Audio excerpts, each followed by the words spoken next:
Plus de 30 000 ouvriers mobilisés, des centaines de chantiers et une promesse, faire des Jeux Olympiques un exemple en matière de droits sociaux. La charte sociale, signée en 2018 par l'État, la Solideo et les partenaires sociaux, visait à encadrer les conditions de travail. Sécurité, lutte contre le travail illégal, insertion professionnelle. Mais au bout du compte, les engagements ont-ils été tenus? Nous savions combien la convocation de ce genre d'événements, Jeux Olympiques, synonyme de gros chantiers, de calendrier serré, de budget serré, était un facteur de risque au regard des expériences à l'échelle internationale.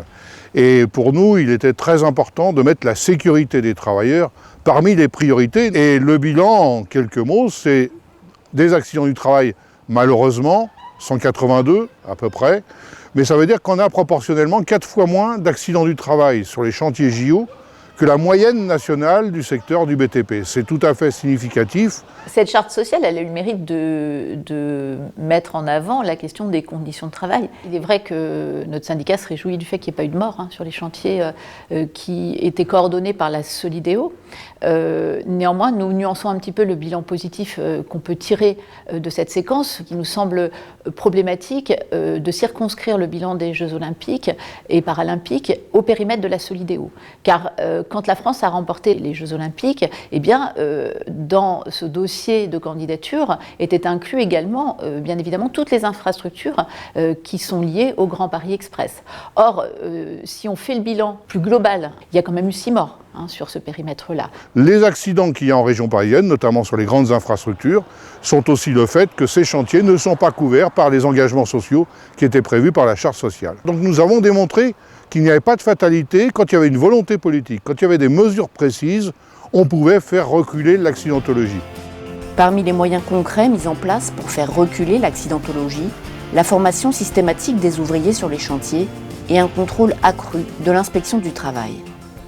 Il a été décidé par le ministère du Travail de mettre en place une unité de contrôle régionale Île-de-France qui était dédiée spécifiquement au contrôle des grands chantiers. Il fallait que ce soit des chantiers un peu particuliers, soit avec une technicité particulière, soit d'une ampleur particulière. Et cette unité de contrôle régionale, elle comprenait 8 agents de contrôle. L'objectif était de dire que plus il y a de contrôle, moins il y a d'accidents. Nous, on souscrit à cette analyse, puisqu'il est évident que le fait de savoir qu'il va y avoir des contrôles, c'est dissuasif pour les entreprises et ça les incite à la prévention.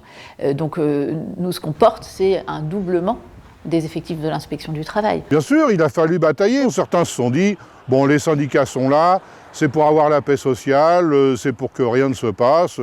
Ils n'avaient pas du tout perçu qu'on y était, mais on y était de manière engagée avec des objectifs à atteindre sur les questions sociales. C'était pas pour la parade, c'était pas pour la photographie que les syndicats siégeaient dans ces conseils. Et je me souviens d'un représentant d'un des majors du BTP, que je ne citerai pas, qui m'avait expliqué que ces visites venant de l'extérieur, si elles devaient avoir lieu, souhaitait que ce soit des représentants issus du syndicat majoritaire de son entreprise. Autrement dit, il ne souhaitait pas un regard extérieur sur l'organisation de son chantier. On lui a naturellement expliqué que c'est pas comme ça que les choses se passaient.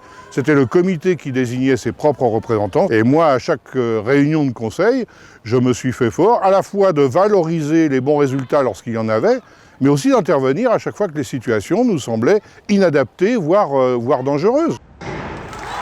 Des dispositifs particuliers pour un événement exceptionnel.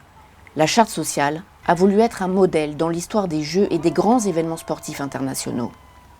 Mais ces bonnes pratiques sont-elles amenées à se pérenniser? La charte sociale a-t-elle vocation à essaimer dans le secteur de la construction?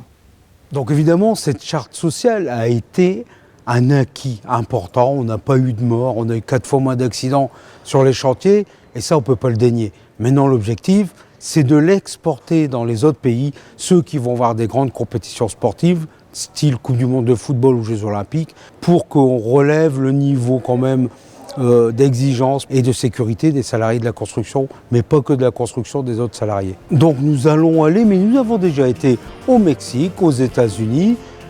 Le futur grand enjeu, c'est l'Arabie Saoudite, pour pouvoir poser la condition d'un haut niveau de sécurité et de santé des travailleurs de la construction.